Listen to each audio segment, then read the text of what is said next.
Hello, friend. How are you today? I want to share something with you that's been weighing heavy on my heart. You know, there are moments in life when everyone around you says you're wrong. When they look at you with disappointment, maybe even anger, and tell you that you're being selfish. But sometimes what looks like stubbornness from the outside is actually the deepest kind of love from the inside. Have you ever had to stand alone for something that meant everything to you? Even when the whole world couldn't understand why? Have you ever fought for something that others saw as worthless, but to you, it held your entire soul? Today, I want to tell you about Jennie, a young woman who chose to stand against her entire family to protect the one place that had always protected her. It's a story about hidden treasures that live not in bank accounts, but in the quiet corners of our hearts. About discovering that sometimes the things we refuse to let go of are the very things that refuse to let go of us. So settle in, friend. Let's follow Jennie's journey together, and maybe, just maybe, we'll all learn something about the invisible threads that connect us to the places and people who shaped us into who we are today. This is Jennie, 26 years old, living in a small apartment that feels too quiet most mornings. She's the kind of person who makes her coffee extra strong because sleep doesn't come easy anymore. Not since the phone call 3 weeks ago that changed everything. Every morning she sits by her window with that same chipped mug her grandmother gave her years ago. It's faded now, the little roses barely visible, but she can't bring herself to use anything else. While the world rushes past her window, Jennie moves slowly, deliberately. She's always been that way. The one who notices things others miss, who feels things others brush off. Her family has always seen her as the sensitive one, the one who cries at movies, who keeps birthday cards for years, who remembers exactly what you were wearing the day you told her something important. To them, she's too emotional, too attached to things that don't really matter. Her cousins call her old-fashioned. Her parents worry she'll never learn to let go and move on. But what they don't see is the weight she carries, the anxiety that wraps around her chest some nights like a tight sweater she can't take off. The way she second-guesses every decision, wondering if she's being too much or not enough. The loneliness that follows her even in crowded rooms. Jennie works as a graphic designer, spending her days creating beautiful things for other people's dreams. She's good at making things look perfect on the outside, even when everything feels messy on the inside. Her coworkers know her as the quiet one who always remembers their birthdays, who listens more than she speaks. But there was one person who saw her differently. One person who made her feel like being sensitive wasn't something to apologize for. And now that person is gone, leaving behind only a house full of memories, and a family ready to erase them all. Before everything changed, Jennie had her rhythm. Small rituals that kept her world steady, predictable, safe.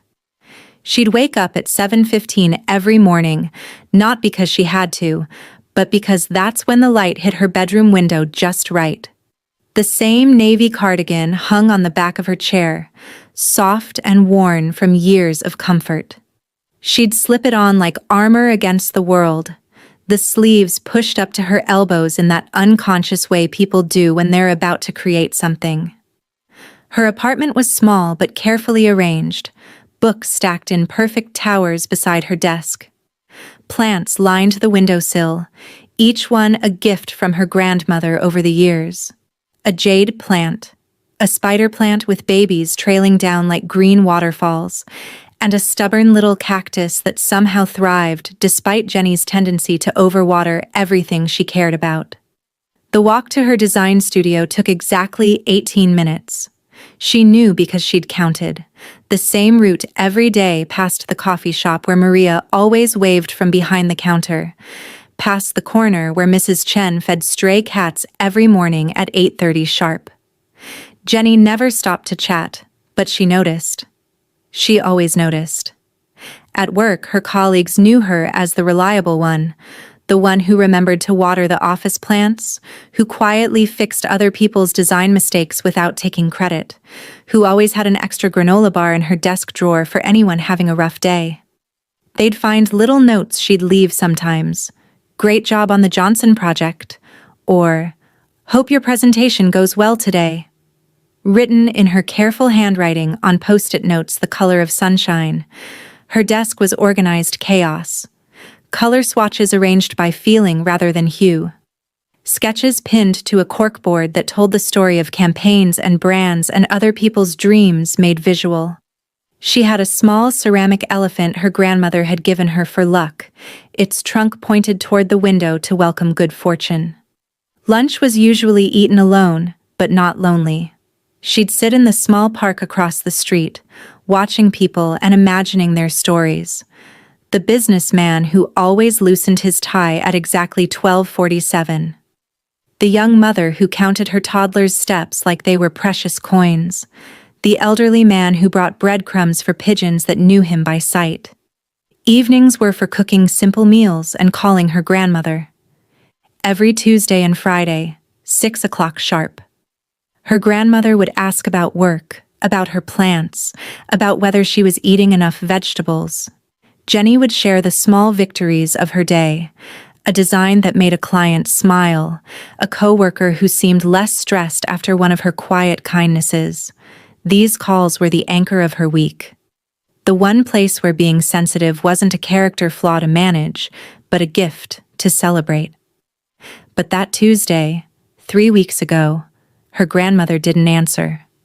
And when the phone finally rang back, it wasn't her grandmother's gentle voice on the other end.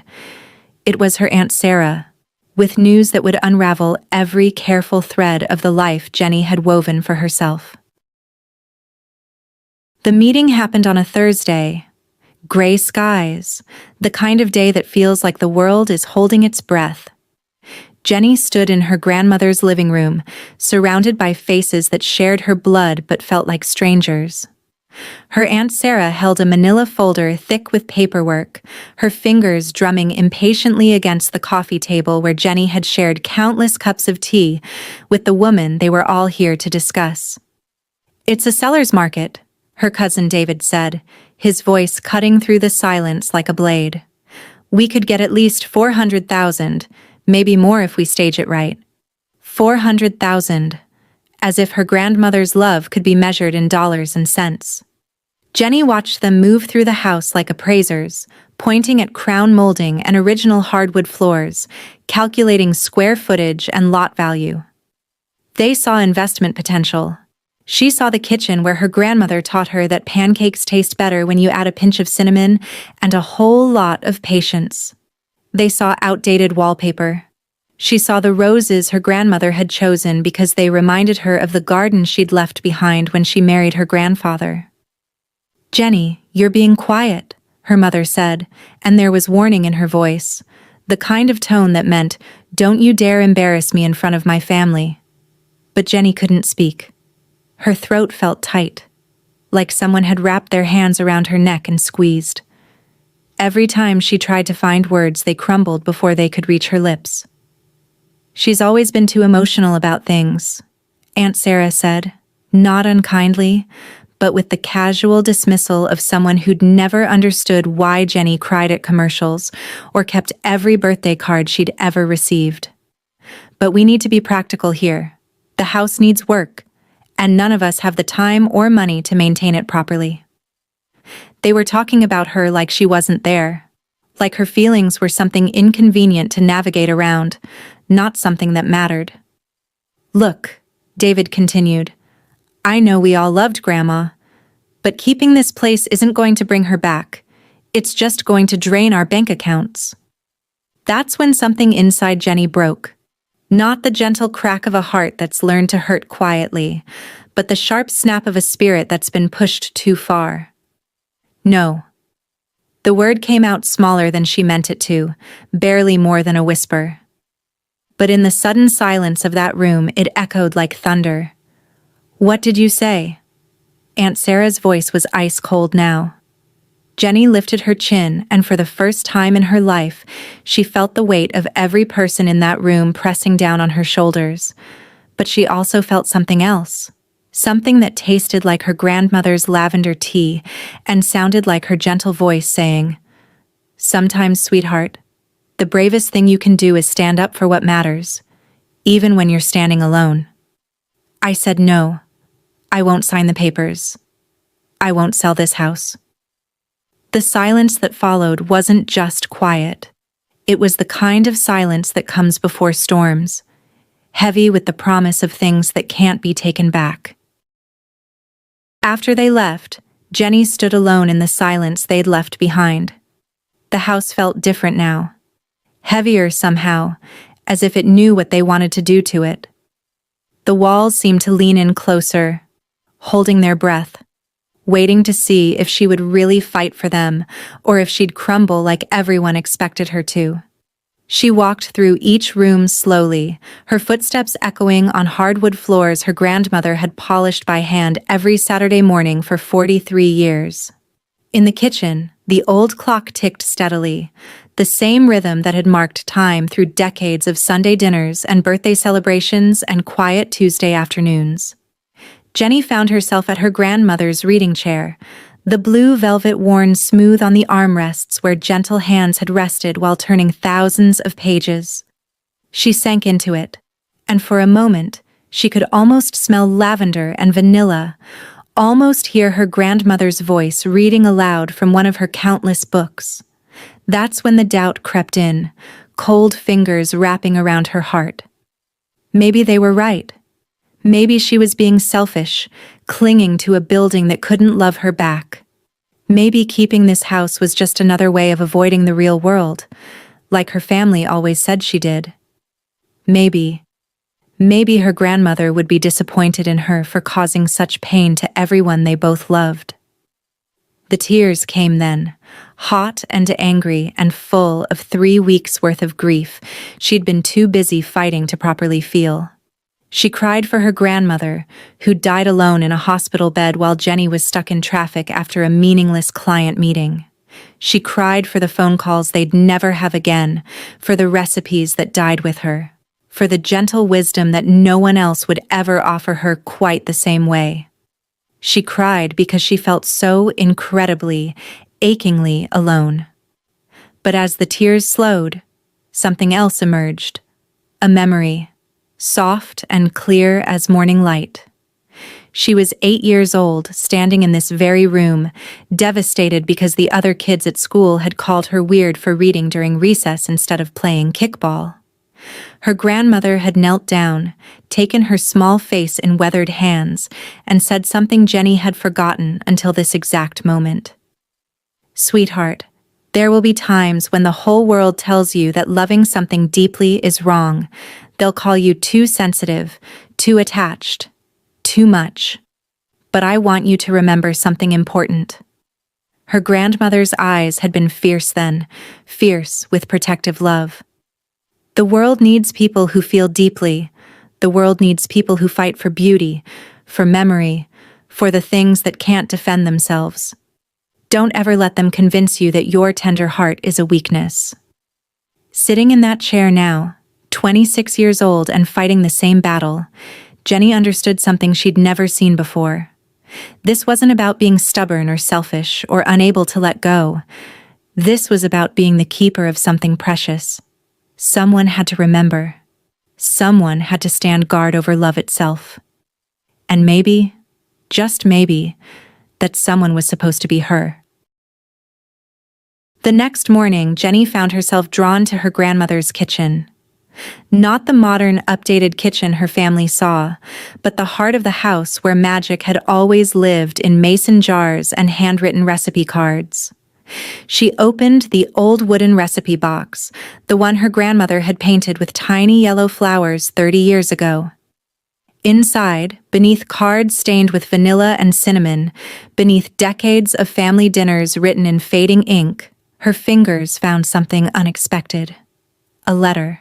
Sealed, with her name written in her grandmother's careful cursive. Her hands trembled as she opened it, and her grandmother's voice seemed to whisper from the pages. "My dearest Jennie, if you're reading this, then I'm gone, and you're probably fighting a battle that feels too big for your tender heart. I always knew it would be you who understood what this house really holds." The letter led her through the kitchen, past the pantry, to a section of wall that looked no different from any other. But when Jennie pressed gently, exactly where the letter instructed, the wooden panel swung inward. Behind it lay a room she'd never known existed. It was small, cozy, filled with soft light from a single window.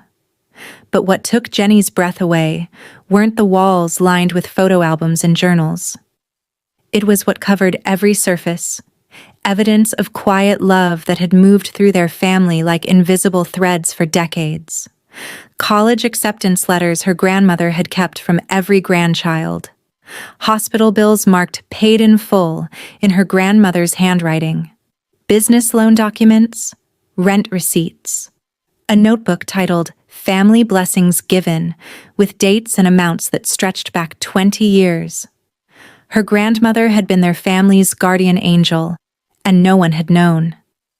As Jennie turned the pages of her grandmother's journals, she found entries about each family member, about David's struggle with his business and the anonymous loan that saved it, about Aunt Sarah's medical bills after her accident, mysteriously paid by a good Samaritan, about her parents' mortgage, quietly settled during their father's unemployment. And then, an entry that made Jennie's heart stop. Jennie called today. She sounded so tired, so worried about belonging anywhere. I wish I could tell her she belongs everywhere love has ever lived. This house doesn't just hold memories, it holds the proof that love multiplies when it's given freely. Standing in that secret room, surrounded by decades of silent generosity, Jennie finally understood. This wasn't just about preserving a building. This was about protecting the evidence that love had been here, active and generous and transformative. She wasn't fighting to keep a house. She was fighting to keep love itself from being forgotten. That afternoon, Jennie made a phone call she'd never imagined making.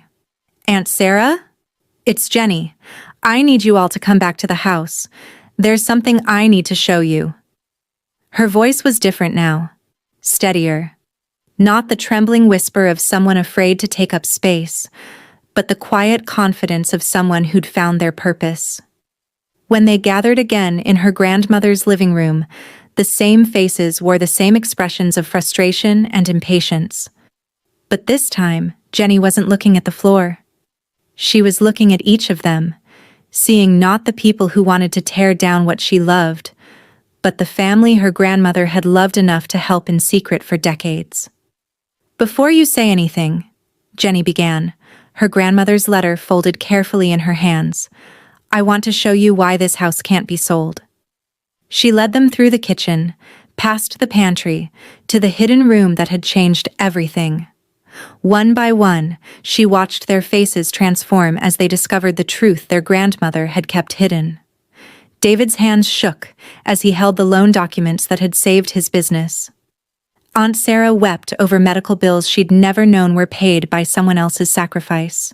Jennie's mother covered her mouth in shock as she read about the mortgage payments that had appeared like miracles during their darkest year.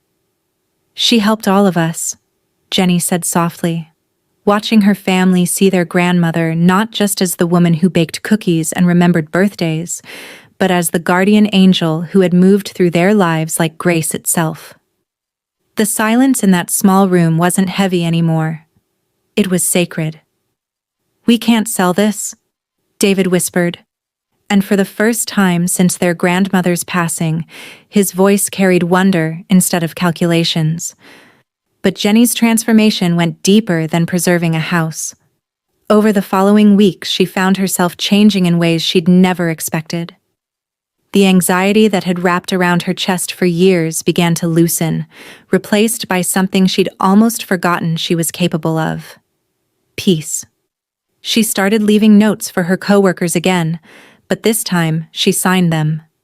She began speaking up in meetings, her voice carrying the same quiet strength she'd found in her grandmother's secret room. She even called her parents, not to apologize for being too sensitive, but to share stories about the woman who had shaped them all. The house became what it had always been meant to be, a gathering place. But now it was conscious of its purpose, and so was Jennie. She wasn't just the keeper of memories anymore. She was the keeper of love itself, and she was finally learning that was a job worth doing. Sometimes, the things we're told are our greatest weaknesses turn out to be our most sacred gifts. Jennie's story makes me think about all the times we're called too sensitive, too attached, too much. How often we apologize for feeling deeply in a world that rewards those who feel lightly. But what if our tenderness isn't something to fix? What if it's something to treasure? Today, that old Victorian house still stands. It's become a place where the family gathers not just for holidays, but for the quiet Tuesday afternoons that matter just as much. Where children learn that love doesn't always announce itself with grand gestures, but sometimes whispers through paid bills and secret kindnesses and hands that never ask for credit. Jennie learned something beautiful in that hidden room. That love multiplies when it's protected, not when it's sold. That some inheritances can't be deposited in banks because they live in the spaces between heartbeats, in the memory of gentle voices, in the courage to stand alone for what matters. We all have something in our lives that others might not understand. A photograph we can't throw away. A song that brings us to tears. A place that holds us even when we can't explain why. Maybe it's not about explaining. Maybe it's about protecting. Because in a world that's always rushing to tear down and rebuild, to calculate and sell and move on, we need people who remember that some things are worth more than their market value. We need people who understand that the most precious things in life aren't the ones that make sense to everyone else. They're the ones that make sense to the heart. So to anyone listening who's ever been called too sensitive, too sentimental, too much, maybe you're not too much of anything. Maybe you're exactly enough of something the world desperately needs. Thank you for sharing this story with me today, friend. May you always remember that your tender heart isn't a weakness to overcome. It's a strength the world can't afford to lose.